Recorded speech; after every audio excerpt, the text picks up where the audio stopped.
So tomorrow we're going to make brushes the center of our artwork. If you look at some of the work by Frank Walter, these brush strokes, really visible, really important. It really creates a sense of movement, emotion, whether it's the ocean or sun rays or flight or waves. It's really, his brush stroke is doing a lot of work here.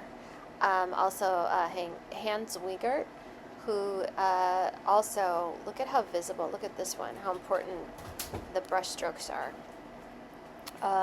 So what we're going to do is we're going to like kind of look at a variety of things you can paint in ways that different powerful brush strokes can create an energy around them. So what we're going to start out with doing is thinking of things like rain or storm, rays of light, motion, things like that, and how our brushwork can create movement and energy in those. But there's people like Basquiat, who the line work was so important to his style. Same with Amy Sillman. These individual strokes is really where the power lies in her work, in my opinion, and the color, of course. But imagine the color without these brush strokes, these visible movements of paint. So we're going to play around with all different sorts of brushes and all different sorts of ways to create. And Wilhem Sasnal, I hope I'm pronouncing that correctly, but look at how important the brush strokes are here. How visible and how emotive and what a mood they create, what an atmosphere they create. So that's what we're going to work on a lot. It's going to be really fun because I think we're going to be able to do a bunch of artworks where we do make the brush stroke, the visible brush stroke, the star of the show. But brush stroke can also be the main character in abstract work, like this work from Emily Kame-Nguare. Just imagine this without these visible, important brush strokes. The vertical, the horizontal, the movement is just really amazing. A precursor of her work would have been probably Joan Mitchell, or actually contemporary. I have to look at when they were working. The brushstroke work there. Alma Thomas, again, these individual brush strokes, they are the hero.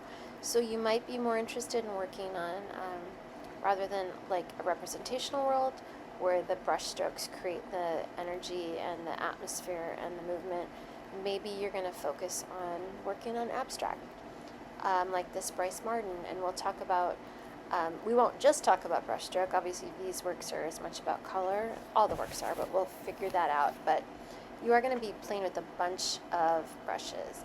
And so we can look at how those brushes make marks. And each kind of brush has a very different way that it carries the paint in the water and makes marks. So we will look at like how a flat brush, it holds a lot of paint, so you can make really dark, dramatic brushes, versus an angled brush has a sharp edge, so it's really great for crisp edges, kind of carving into shapes and pockets and crisp edges. So if you want your work to be about kind of crisp edges, that will be the brush that you go to. Versus round, linear, kind of makes more organic, natural, repetitive, more the Alma Thomas kind of marks in some of these. So yeah, we will definitely be working with a variety of brushes and the little liner brushes, a fan brush. Bob Ross loved the happy little tree brush, but he wasn't lying.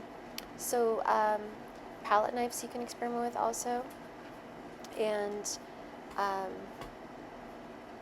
see what happens if you slather on, basically, like you're creating, frosting a cake. We will bring out some filbert and some brights, which are kind of more,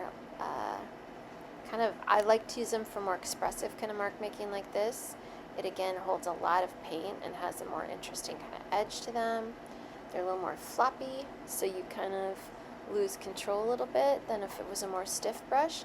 So what you'll learn tomorrow is that there are all different sorts of reasons to use all different sorts of brushes, and a lot of it relate to how the edges are, how much paint or water it holds, how it releases that paint and water. And hopefully my goal is you'll leave tomorrow like having a really good understanding of what brush to use when.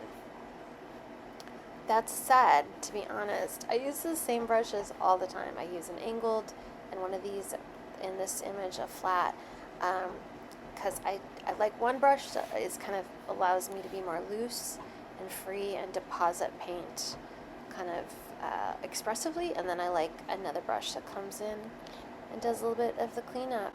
So we'll have a lot of fun playing with brushes tomorrow, and no need to bring in any images. We'll be experimenting with stuff tomorrow. Okay, bye.